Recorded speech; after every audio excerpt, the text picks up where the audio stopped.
kabajamtoota dhaggeeffattoota keenya har'a magaalaa Finfinnee naannoo Boolee Bulbulaatti argamna. Keessummaa tokko isinii qabannee dhiyaanne. Keessummaan kun bara dheeraa waldaa Fiichee Addis Katamaa yeroo sana har'a Fiichee Salaalee Maqaan Yesuus keessatti gita garaagaraa irratti tajaajilaa turanii har'a kallattumaan gara isaanitti isin deebisna.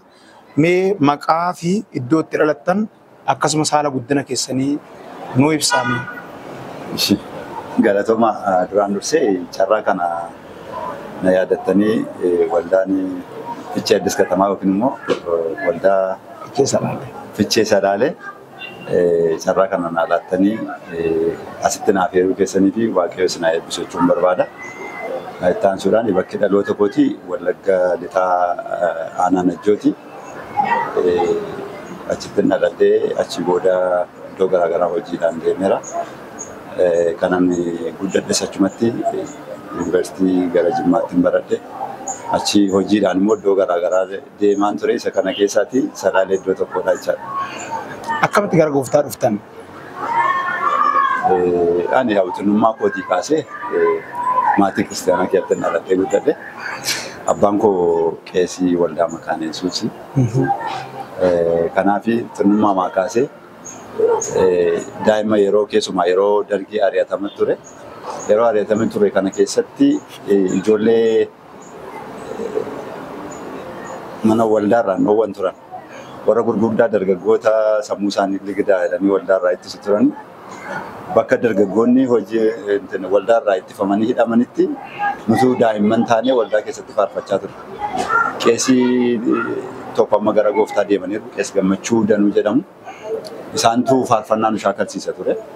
Erga faarfannaa shaakallee booda kwaayirii taanee waldaa keessatti kan faarfataa ture. Daa'imman wanta taane yeroo sana nu ture jechaadha.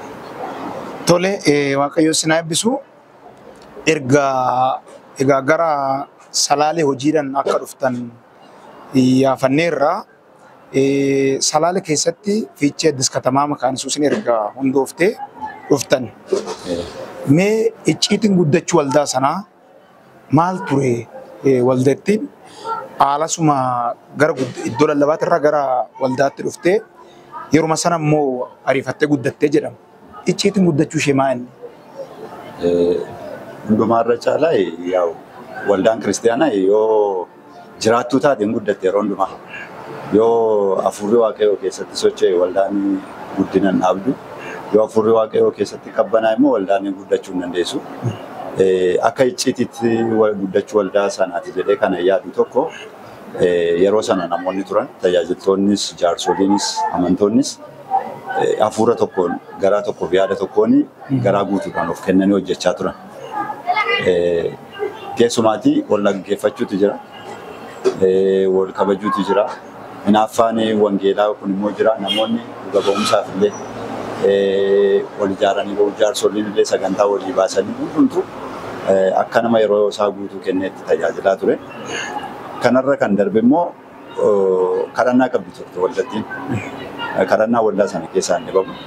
Namni dhufu hundumtuu jilbeenfataa fuula waaqayyoo barbaada.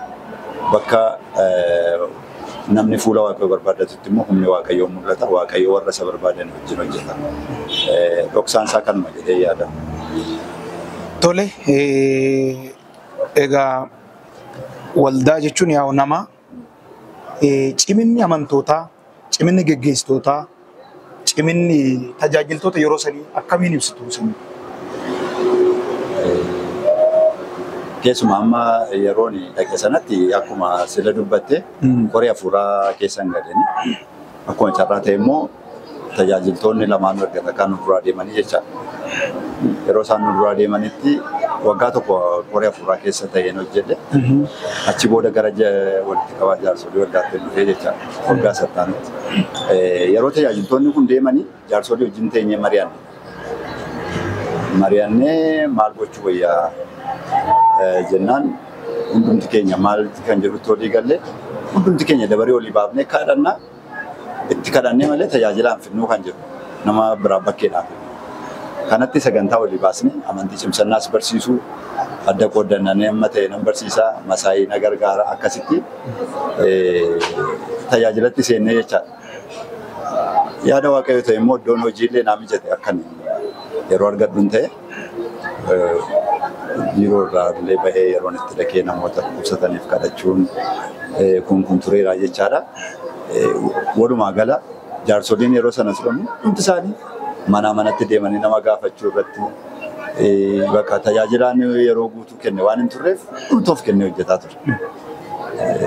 Kanarraan kan ka'e waldattiin akkasitti gara jalqabaa hundee godhachuu dandeesse. Kanumaan itti fufee tirendii sanaan itti fufee adeemsi waldatti. Egaa isin akka wangeelaawwittis yookiin akka hojjeta wangeelaawwifaa taatanii barsiisaa akka turtan dhageenyirra. Amma kan hojjettan waajjira mootummaa keessa. Waajjira mootummaa keessa hojjechuu fi yeroo irraa hafte sana immoo waldaa keessa hojjechuun chaalenjii yeroo sana ture. Karaa dhiibban ture. Maalinni muudannoon ture illee maalinni mee kana wal qabsiisatoo nu kaasa. Akkuma carraa ta'e waajjira duraan keessa ture biiroo eegumsa fayyaa keessan ture. Waaqayyo iddoo hojii natti jijjiire. Iddoon hojii natti jijjiirame kuni seektara dhaabbata HIV/AIDS irratti ittisa HIV/AIDS irratti hojjetu sekireetaariyaata ta'e qofaatti hundaa'e. Waajjira ittisaaf to'annoo AIDS Oromiyaa jedhame biiroo Haapkoo jedhamutu hundaa'e jechaadha. Isa sana keessatti ani qofaamatti biiroon ba'ee nama lamatu na jala jira. Seektara fayyaa jala qofaatti jechaadha ba'ee. Kanaafi hojiin isaan baay'atu ture. Loodiin hojiin irra hin jiru. Geejjibaaf illee qofaatti motora kan fayyadamu kan naa kenname jira. Hojii qofiteennaan hojiin irraa eegamu turreennaan waan ta'e dhiibbaan irraan gahu turre. Kanarraan kan ka'e yeroo namni dhukkubsatu illee bilbilanii yoo na waaman motora koo fudhadhee bahee deemee namoota dhukkubsatan sanaa wajjin ijoollee wajjin kadhannaaf ture. Waaqayyo haala mijeesse gaafa tajaajilaa iddoo sanaa deemu waldattiin akka hin kufne wanta mijachuu qabu hunduma isaa waaqayyo mijeesse jechaadha. Amma gaafa dhannee nama hojjetaa yeroo guutuu kennu keessa maanuweel dhufutti jaarsolii wajjin wal gargaarree akka kanatti itti hojjenne jechaadha. Muudannoon yeroo gaggeessummaarra koree hafuuraa taatanii gaggeessaa jaarsolii waldaa taatanii muudannoon addaa isin qunname jira bara gaggeessummaa keessanii jettee. Mudannoo addaatiin jedhu garuu maalinni gidduu sana as gara Finfinnee kanatti waldaan afaaniin adda cabdee turte. Waldaan afaan Oromootiin Amaariffa jedhamee jechaadha. Oduun kun immoo iddoo hundumaatti babba'ee waldoottiin iddoo jiran hundumaatti gargar caccabaa turani. Ani immoo yeroo sana walitti qabaa ta'een jira jechaadha waldaa sanatti. Akka oduun suni dhufee naannoo sanatti dhaga'amu jalqabeetti. Kanarraan kan ka'e bakka ani fuula Waaqa duratti jilbeenfadhee boo'ee halkanii guyyaan kadhadhan ture.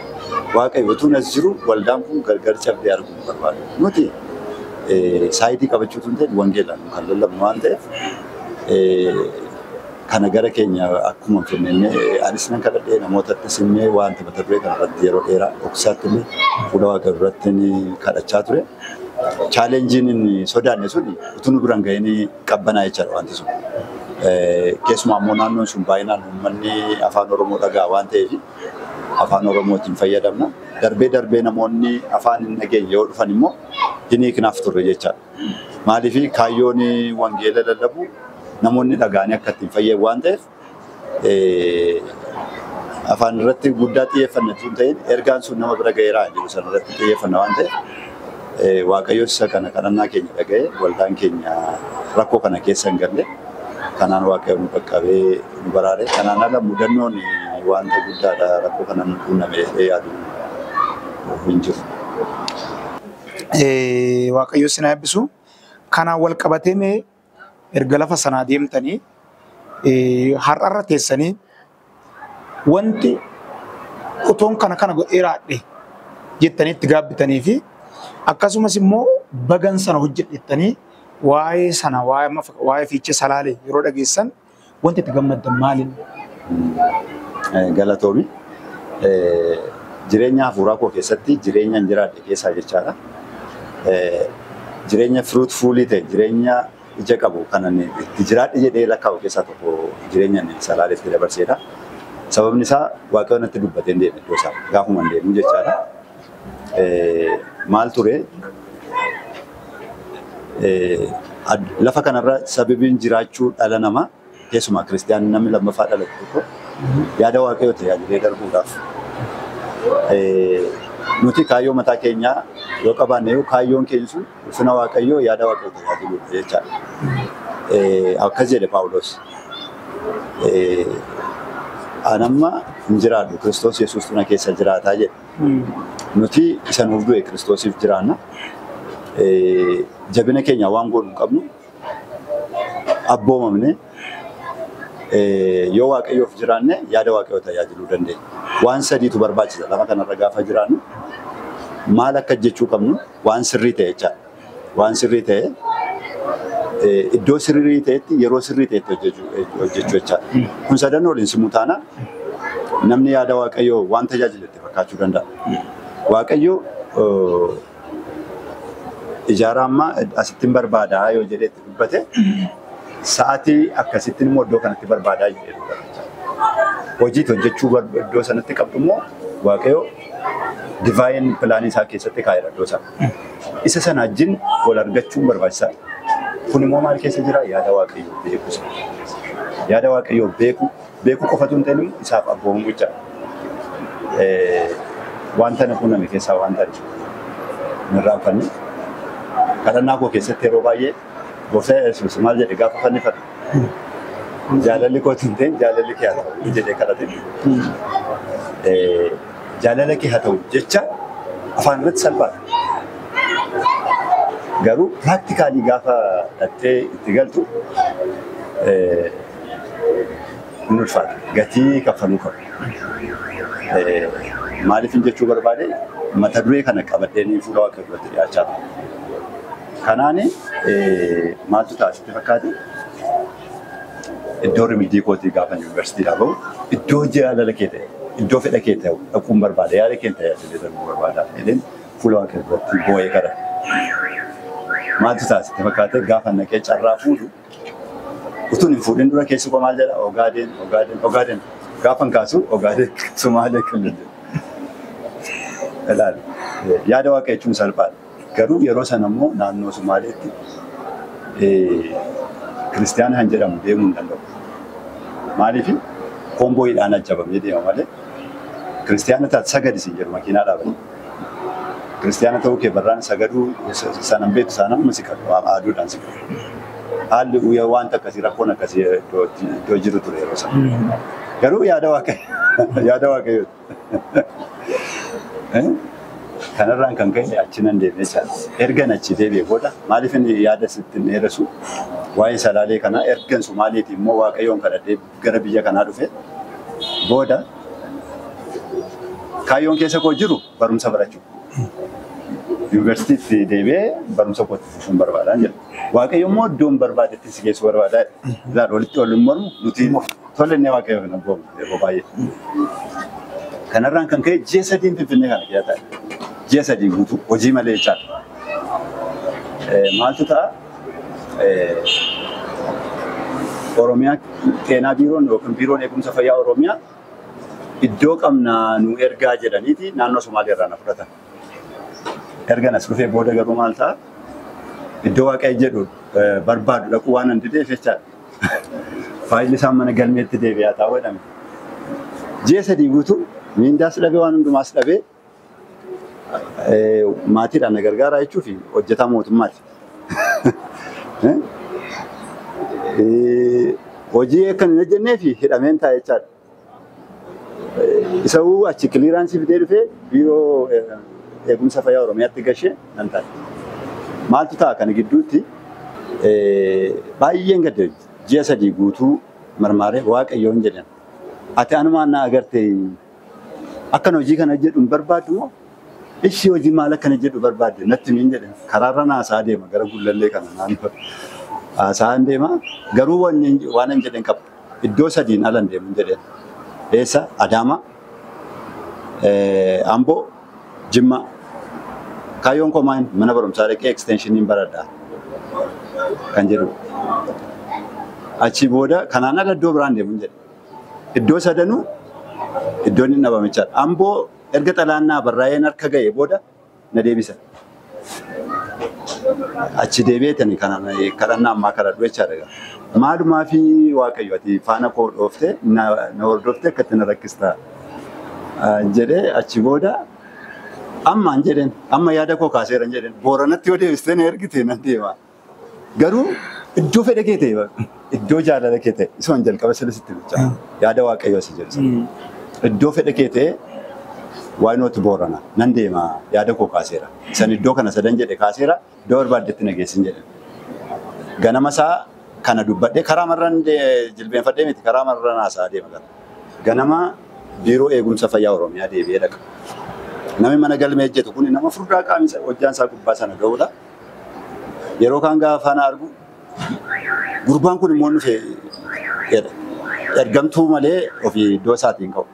Dookumentii koo kan fuudhee naannoo warra ergamtuudha jechaadha. Gaafa naqu isuma na argu marjumarraa ka'e. Faayilli mucaa kana eessarra hin rakkateem jedhee fuudhee baatee na dura ka'e jechaadha. Achi fuudhee ka'ee eessa dhaqaa namicha isaa bulchiinsa hojjettootaa bira dhaqa HR bira dhaqa jechaadha. Dhaqee iddoon tokko gaafatamuu fedhe eessisiifa gaafatamuu naan jedhe. Salaalee naa gaafadha shawaa kaaban jedhe. Iddoo qabnadhani akkaataa sanaan fichee dhaqee jechaadha. Fichee ergan ga'ee booda ji'a tokkotu hin turin fellowshippii hospitaalaa jira beektaa. Kadhannaa Dr. Solomee fa'aa tariin beektu ta'a. Dr. Solomee, Dr. Sabilee kan jedhamtu garee kadhannaa hundeessinee mana isaaniitti hin kadhanna turre. Ji'a tokko keessatti Waaqayyo hojii koo fin addana si fide of eeggadhu. Hojii guddaan sitti kenna iddoo kanatti yaada koo tajaajiltee deemta naan jedhe. Ani immoo keessa koo waan jiru mana barumsaan baradha. Yuunivarsiitiitti deebi'an jedhan. Yeroo sana wanni guuchiseen boqonnaan kana Somaaleedhaaf fidee dhufee qabu. Boqonnaa ji'a tokkoof wayi guuteen chakkaluutti ga'e. Keessa kootti maal jedha? Hin kuftadha. Maal yoon baradhee of fooyyesse Waaqayyoon jibbaayi. Hin jibbaa Waaqayyoon. Achi booda ammas ittuma qaybadhu wedeenna akka nama waagatee jechaadha. Hin kuftanaan jedhu. Achi utuu hafuurri Waaqayyoo keessa kootti nutti dubbatu sana hundumaarra darbe jechaadha. Jimma Yuunivarsiitii post basic kan jedhamu sagantaa digirii mootummaan ispoonsara godhee barsiisuu jira.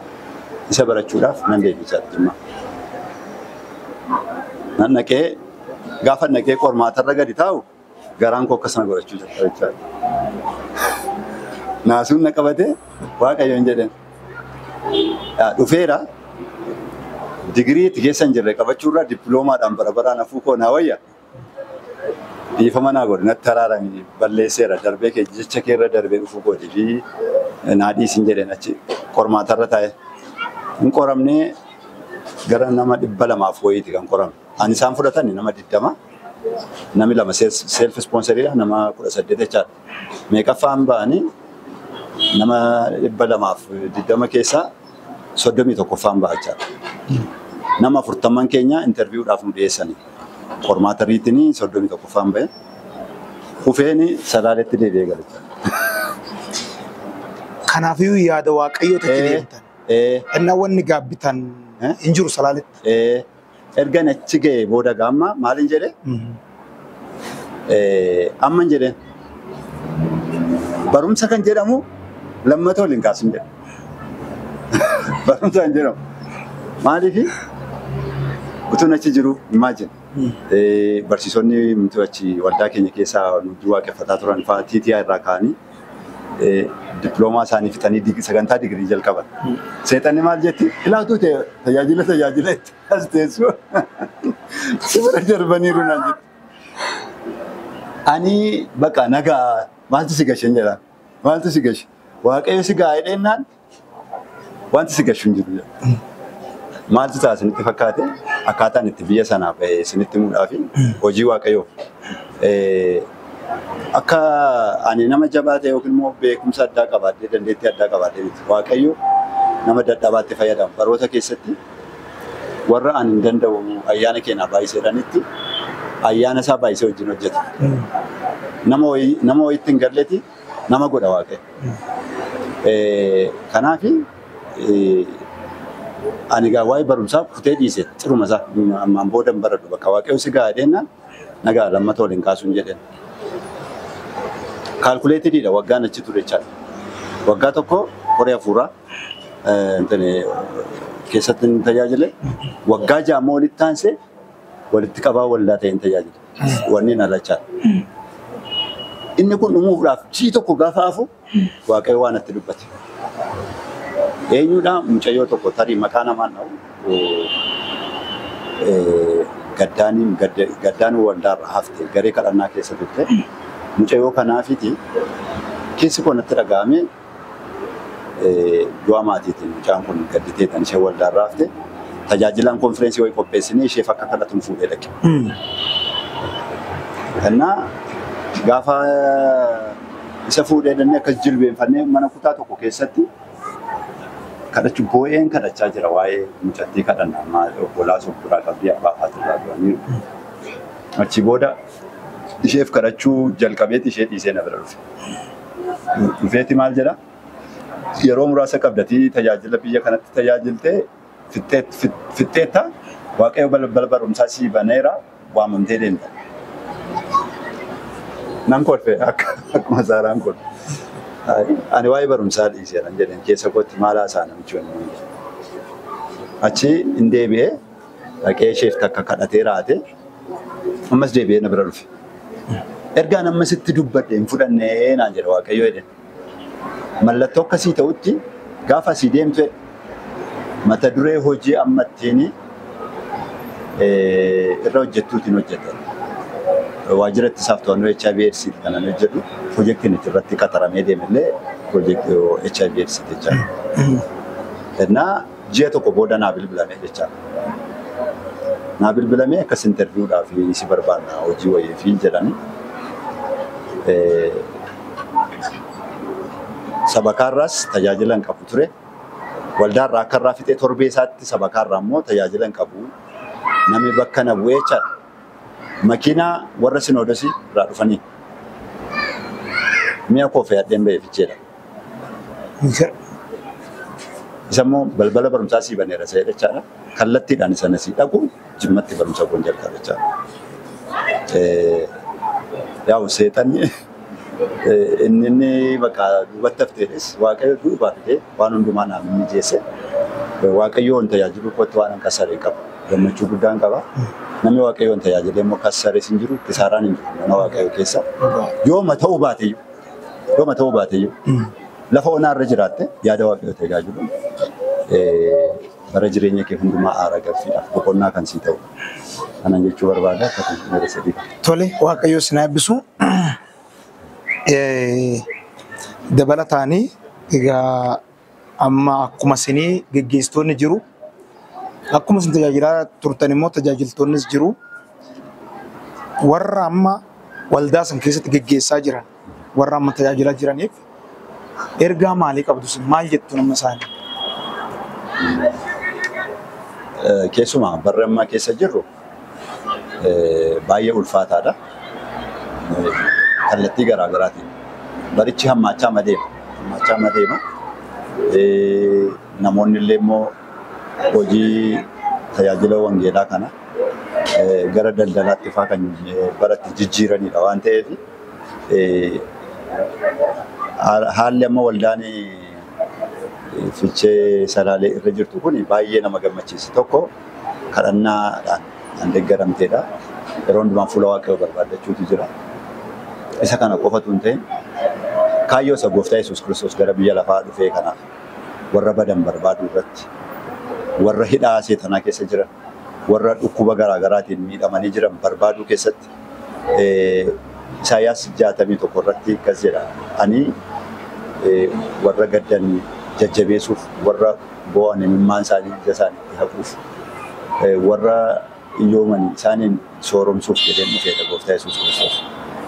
kaayyoon gooftaa Yesuus Kiristoos warra badan barbaadudha. Kaayyoo sana tajaajilaa jirtu waldaan kun isa kana cimsanii akka qabatan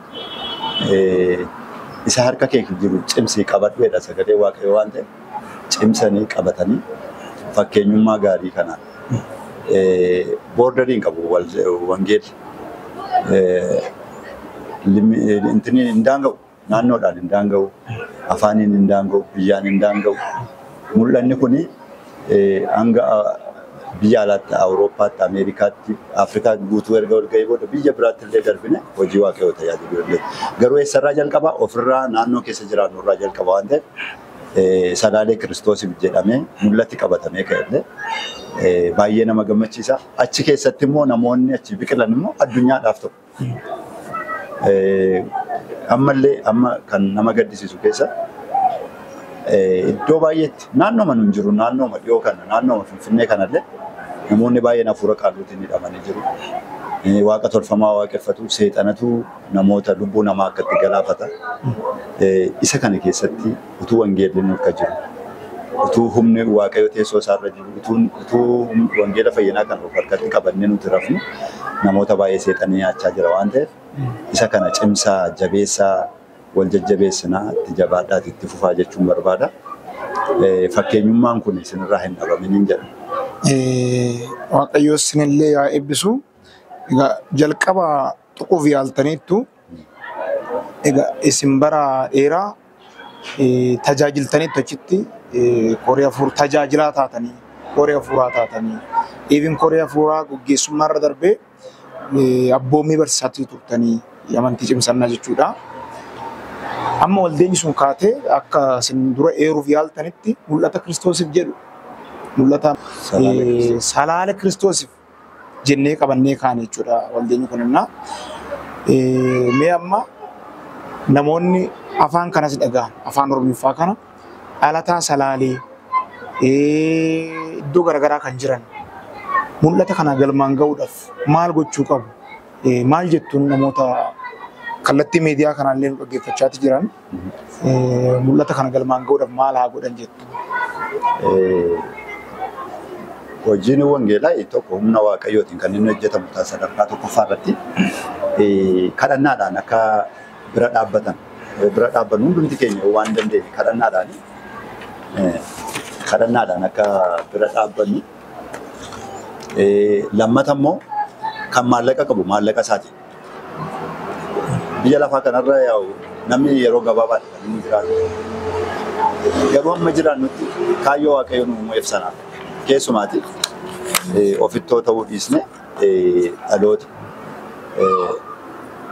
yeroon itti fuula waaqayyoo duratti dhiyaannu jira.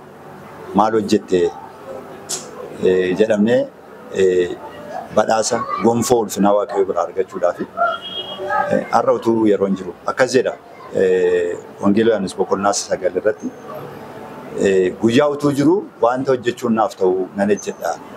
Guyyaatti eenyuyyuu hojjechuu hin dandeenye hin dhufa yeroon dukkanaan dhufa yeroon itti hojjechuu dandeenyu amma waaqayyo carraa nuuf kenneera waaqayyo carraa hunduma keenyaaf kenneera. Kanaaf ergaan dabarsuu barbaadu tuffachuu miti waan dandeenya. Inni kadhannaa danda'u kadhannaadhaan inni maallaqa qabu maallaqa isaatiin inni yeroo qabu yeroo isaa kennuudhaan inni humna qabu humna isaa kennuudhaan salaalee keessatti guutumaa guutuutti wangeelli akka lafa qabatu isarra darbee immoo mul'anni keenya illee bal'achuu qabatee yaada. Guutummaa Oromiyaa darbee guutummaa Itoophiyaa waaqayyoosuma dadhabaa kana fuudhee addunyaadhaaf eebba godha. Biyya kana keessaa mana waaqayyoo namoota gurguddaa namoota yaada waaqayyoo tajaajilan namoota mangaagaa seetanaa keessaa mangaagaa diinaa keessaa dhaloota butanii baasan namoota baay'ee dibee nuuf kaasa ammallee kaaniiru caalaatti dibee kaasa isa kanarratti waan dandeenya bira dhaabbachuu qabna kan jedhu. Tole waaqayyo isin haa eebbisu har'a obboleessa keenya gammachiis waliin turtii goone asirratti xumurraa egaa sagantaa biraatiin amma walitti deebinutti nagaa waaqayyo hunduma keessa wajjin haa ta'u eebbifamaa isiniin jedha. Gooftaan isin haa eebbisu.